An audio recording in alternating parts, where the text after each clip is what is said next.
I just want to say congratulations to the Independent Film Producers and Distributors Guild. Uh, that's quite an honor, man. Having that nice office in New York, talking to all these great people in the industry, that's awesome. And giving me the opportunity to give this speech is an honor for me, so I want to personally thank you for that. Growing up as an artist, my mom always gave me her philosophy. You know, when one door closes, another one opens. And I believe that to be true because things happen for a reason. So I wish you nothing but success on the path that you're on, and you're going to go far in this industry. So here's the future, man. Congrats. My name is Matt Kukuski. I am from a small town in Sheboygan, Michigan. So here's our Michigan map. We're right here at the very tip of the middle finger. So that's like our joke up here. I got involved in the industry in 2001 as an actor. I took a drama course in Petoskey, Michigan. I met two guys that were working on their first script, and they were basically looking for talent. And after seeing what I could do in front of the class, they were obviously eager to work with me. So they offered me a role, I took it, and well, that became our first feature film. It was all very unique to me. It was all brand new. Well, back then I was known as a sponge, basically. I would do everything that I was asked for, above and beyond of my acting abilities. But then, on the days that I wasn't needed, I would still show up, just to absorb everything. Behind the scenes, the way the camera rolls, how sound works, how ADR is done. I mean, every little aspect I wanted to learn. You know, Skip, a bear attacking a wounded man in the middle of the night is one thing, but a bear attacking a healthy man in the middle of the day, that's just a little odd, don't you think? This was no bear, alright? The old man was right. We gotta get out of here now. Just shut up, Pete. I told you. That old man's just a crazy old fool.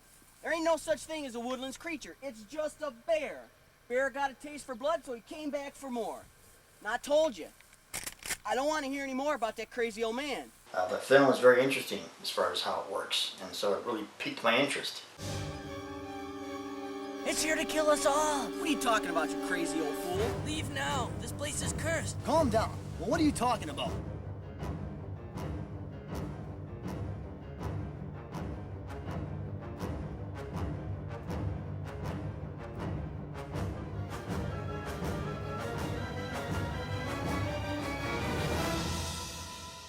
Do you think he saw us come in here? I'd say that's a yes. And it was just fascinating to me how all these components between the footage and the music and the sound effects and just every little detail in film, there's so much that goes into it that people have no idea.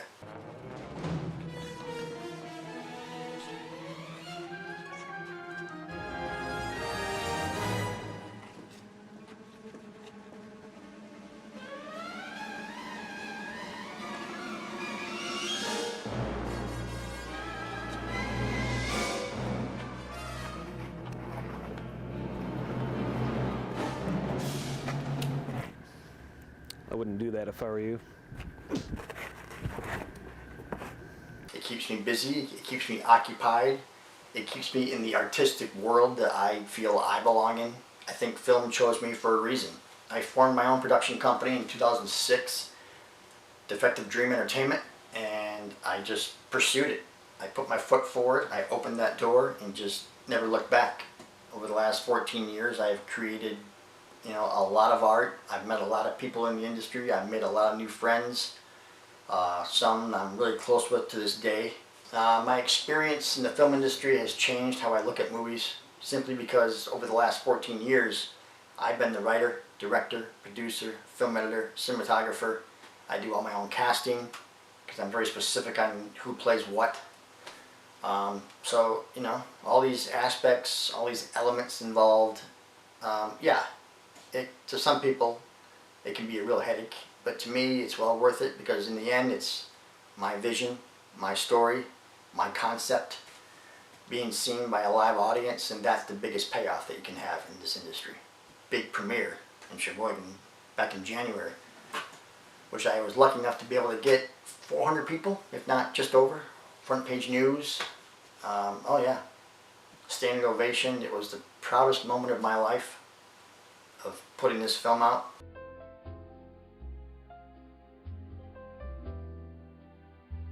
Hello? Hello? At this point, I think you're biting off a little bit more than you can chew. I know what I'm talking about, Matt.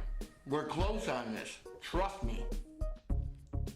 Haven't you ever maybe thought about cutting down the caffeine, Adam? What are you talking about? When the pandemic hit, affecting everything, restaurants, bars, local businesses, small businesses, any businesses, Hollywood, 6 months of basically being in the dark, not knowing if there's ever going to be light at the end of the tunnel. We've been through a lot, but nothing like COVID-19. Sales with movie theaters have declined just because of the whole shutdown. I mean, the impact of COVID-19 was quite devastating. And so all these theaters that were inviting me to do a screening and a showing in their theaters outside of Michigan, and because I had Las Vegas, I had New York, I had Colorado, I had California, I had Arizona. It made me a stronger filmmaker because I had to push myself twice as hard to get my film out there into theaters. I think being in isolation and lockdown like everybody else, I think it made me a stronger filmmaker because I actually wrote the follow-up sequel for It's a Cop Thing 2, which we start shooting in October, and we're not sure what the future holds. But I think once Hollywood opens back up and movie studios start opening back up, I think they're going to be stronger and taking more precautions to be safer on and off the set.